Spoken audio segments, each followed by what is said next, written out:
UP से लेकर दिल्ली तक आप देख रहे हैं कि विपक्ष का हंगामा जोरदार देखने को मिल रहा है। आज यूपी में भी शीतकालीन सत्र की शुरुआत रही, लेकिन यहां पर विपक्षियों ने जमकर हंगामा किया और सरकार को घेरने की कोशिश की। हम लगातार आपको तस्वीरें दिखा रहे हैं, लगातार हम आपको बता रहे हैं कि किस तरीके से विपक्ष प्रदर्शन कर रहा है। लखीमपुर कांड एक बार फिर से सुर्खियों में है और यहां पर अजय मिश्र टेनी की बर्खास्तगी को लेकर भी लगातार मांग उठ रही है। हमारे साथ लखनऊ से हमारे संवाददाता चंद्रमणि शुक्ला भी लगातार अपडेट के लिए बने हुए हैं और हमारे साथ दिल्ली से ब्यूरो चीफ अमित दुबे भी लगातार बने हुए हैं। सीधे पहले अमित आपका रुख लेते हैं यहां पर। अमित जी, जिस तरीके से यहां पर आज हम देख रहे हैं कि यूपी से लेकर दिल्ली तक विपक्ष का हंगामा जो है वो लगातार देखने को मिल रहा है। एक तरफ जहां पर अजय मिश्र टेनी की बर्खास्तगी की मांग भी लगातार देखने को मिल रही है, चाहे वो लखनऊ में देखने को मिल रही हो, चाहे वो दिल्ली में मिल रही हो, और साथ ही साथ सरकार को भी घेरने की कोशिश की जा रही है। आज देखिए, अगर विधानसभा सत्र की बात करें तो वो आज से शुरू हुआ है, जबकि लोकसभा का शीतकालीन सत्र पहले चालू हो चुका है और लगातार विपक्ष का हंगामा देखने को मिला। अगर हम कल की बात करें तो तमाम सांसद राहुल गांधी के साथ किस तरह से संसद से लेकर और विजय चौक तक मार्च करते हुए नजर आए थे। आज सुबह यूपी अध्यक्षा सोनिया गांधी के घर पे बैठक हुई, जिसमें तमाम विपक्ष के नेता, चाहे एनसीपी की बात करें, शिवसेना की बात करें, तमाम नेता शामिल हुए, जिसमें 12 सांसदों के निलंबन को कैसे रद्द कराया जाए इस बात को लेकर चर्चा हुई। साथ ही शरद पवार की जिम्मेदारी भी दी गई कि वो सभापति और उपसभापति से बात करें, जिससे कि इन सांसदों का निलंबन रद्द हो सके। इसके साथ ही यूपीए को मजबूत करने पे भी बात हुई है। हालांकि बैठक जो है अभी कंप्लीट नहीं हुई है। कल फिर विपक्ष की बैठक जो है वो सोनिया गांधी के आवास से होने वाली है, उससे फिर आगे की रणनीति तय होगी। लेकिन इसमें कोई दो राय नहीं है कि लगातार हंगामा को देखते हुए राज्यसभा को 12 बजे तक और लोकसभा को 2 बजे तक के लिए स्थगित किया गया है। न सिर्फ 12 सांसदों का निलंबन, बल्कि अजय मिश्र प्रकरण की बात करें तो लगातार जिस तरह से तमाम सवाल और नए जुड़े हैं, कई धाराएं और जुड़ी है, किस तरह से रिपोर्ट क्यों आ रही है, उसे लेकर विपक्ष हंगामा कर रहा है कि आखिरकार गृह राज्य मंत्री से कार्रवाई क्यों नहीं हो रही है।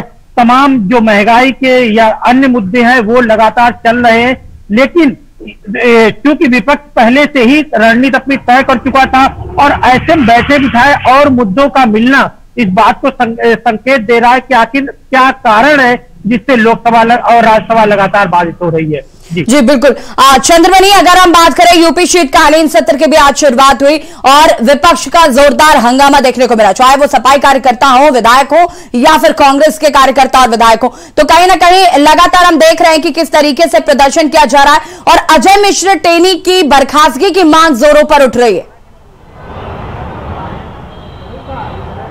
जी, निश्चित तौर से अगर बात करें इस सत्र की तो इस सत्र में सबसे प्रमुख मुद्दों में एक मुद्दा ये भी है कि जो केंद्रीय गृह राज्य मंत्री हैं अजय मिश्र टेनी, उनकी किसी भी तरीके से वो त्यागपत्र दें या उन्हें उनका मंत्री पद बर्खास्त किया जाए, और इसी की लेकर लगातार मांग हो रही है। चाहे कांग्रेस की बात करें या समाजवादी पार्टी की बात करें, जो भी विपक्ष की पार्टियां हैं वो लगातार मांग कर रही। और जिस तरह से आज सत्र की शुरुआत हुई तो सत्र के पहले दिन ही जो विपक्ष था यानी समाजवादी पार्टी के तमाम विधायक चौधरी चरण सिंह की प्रतिमा पर प्रदर्शन करते नजर आए। वो हाथों में तख्तियां लिए थे और जो तमाम मुद्दे हैं, चाहे किसानों की बात करें या डीएपी की बात करें या जो तमाम मुद्दे हैं, महंगाई, 69,000 भर्ती और फूलन देवी पर बयान को लेकर, तमाम मुद्दों को लेकर वो सरकार को घेरने का प्रयास कर रहे थे। जब ये सत्र ऐसे ही जारी रहेगा तो कहीं ना कहीं हम लगातार विपक्ष का हंगामा देखेंगे और कहीं ना कहीं हंगामे के आसार जो है वो लगातार बने हुए हैं। चंद्रमणि, लेकिन अगर हम बात करें तो बाहर की तस्वीर हम लगातार देख रहे हैं कि किस तरीके से प्रदर्शन चल रहा है। अंदर के लिए क्या रणनीति बनाई है विपक्षियों ने? ये देखिए, बाहर जो जिस तरह से प्रदर्शन दर्शाया गया है, बाहर प्रदर्शन किया गया, बाहर तमाम जो सपा के विधायक थे वो साथ में गन्ना सिलेंडर और धान की बोरियां उस तरह से एक सांकेतिक प्रदर्शन कर रहे थे। और अंदर की बात करें तो अंदर उन्हीं मुद्दों को लेकर बातचीत की जाएगी, वही मुद्दे उठाए जाएंगे और उन्हीं मुद्दों पर सवाल किया जाएगा कि जब एसआईटी जांच में ये साबित हो रहा है। चंद्रमणि, आपसे भी हम और भी यहाँ पर अपडेट देंगे। अमित जी, आपका रुख कर लेते हैं। राहुल गांधी की अगर हम बात करें तो राहुल गांधी को हमने सुना और वो भी कहीं ना कहीं अजय मिश्र टेनी की बर्खास्तगी को मांग को लेकर लगातार अपनी आवाज को मुखर कर रहे हैं। साथ ही साथ उन्होंने एक नोटिस भी भेजा है, इसको लेकर क्या जानकारी है? जी बिल्कुल, देखिए, आप पूरा विपक्ष जो है वो सरकार पे दबाव बनाना चाहता है, जिसकी मैं बात कर रहा था कि आज जो सोनिया गांधी के यहाँ पे खासतौर विपक्ष की बैठक हुई, उसमें रणनीति तय की गई कि आखिरकार किस तरह से सरकार घेरा जाए, क्योंकि 12 सांसदों के निलंबन को लेकर पहले विपक्ष को लग रहा था कि शायद सरकार वापस ले ले, क्योंकि सरकार ने पहले स्पष्ट किया था जब तक सांसद माफी नहीं मांगेंगे तब तक निलंबन रद्द नहीं हो सकता। लेकिन विपक्ष ने भी स्पष्ट कर दिया, कांग्रेस की तरफ से बयान आया कि जो निलंबित सांसद है वो माफी नहीं मांगेंगे।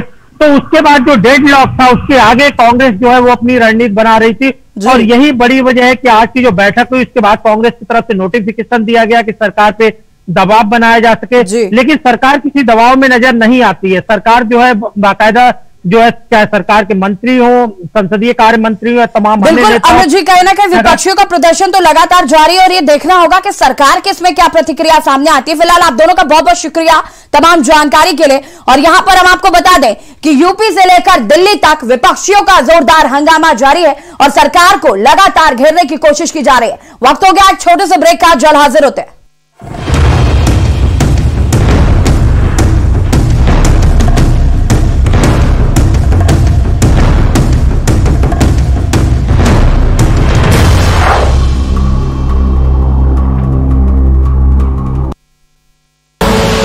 आप देख रहे हैं के न्यूज, खबरों का सार।